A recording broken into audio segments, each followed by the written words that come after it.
Bom dia, eu sou o Patrick e vou falar a respeito de alguns conceitos da mecânica com meus ajudantes, William e Rodrigo Bertoldo. Nosso grupo vai começar falando a respeito das 3 leis de Newton, que estão todas exemplificadas no livro que ele escreveu, Os Princípios Matemáticos da Filosofia Natural. A gente vai começar falando da lei da inércia, também conhecida como a primeira lei de Newton. Essa lei, ela tenta explicar o que acontece com um objeto quando a força resultante que age sobre ele é nula, ou seja, vale zero. Segundo os conceitos da inércia, um objeto que está parado, ou seja, que está em repouso, tende a continuar em repouso, e um objeto que está em movimento tende a continuar em movimento, se as forças resultantes que agirem sobre ele forem nulas.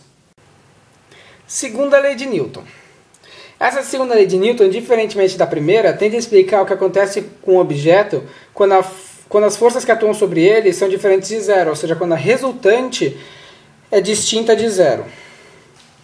Então, sempre que eu tiver uma força resultante diferente de zero,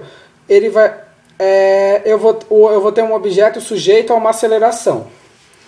Ou seja, neste caso, se esta força que atua em sentido para a direita, em direção horizontal, for maior que a força de atrito, essa força de atrito, só uma curiosidade, está relacionada à rugosidade do solo, então eu vou ter que esse objeto está sujeito a uma aceleração e a força resultante diferente de zero. Para se ter uma força resultante igual a zero, teria que ter esta força igual a esta. Finalmente, agora eu vou falar a respeito da terceira lei de Newton, que é a última, ou também conhecida como ação e reação. Essa lei diz que a qualquer força existe também, qualquer força de ação sobre o objeto, existe também uma reação. Ou seja, se uma pessoa empurra um objeto, desempenhando sobre ele uma força de ação, esse objeto também vai infligir uma força sobre a pessoa, que é denominada força de reação.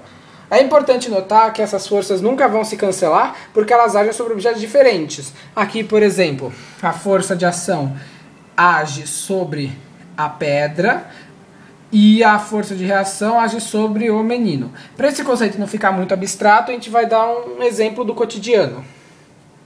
Agora nós vamos fazer um exemplo de ação e reação. Quando eu exerço uma força sobre ele, essa força é denominada de ação. E ao mesmo tempo eu recebo uma força de reação.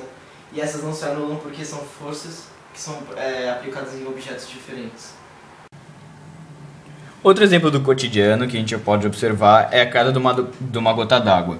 Na queda da gota d'água a gente pode observar 2 forças. Uma delas é a força P, que é a força de atração da Terra, e outra é a força de resistência do ar, que é a força que faz com que a gota não caia com uma velocidade tão alta.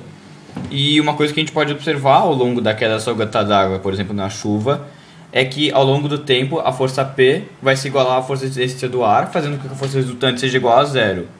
E então isso significa que a velocidade aqui vai ser constante. Agora suponha que não tenha uma força de resistência do ar. Isso significa que a única força atuando sobre a gota d'água ia ser a força peso, né? A força de atração da Terra sobre esse objeto, que aumenta de acordo com a massa.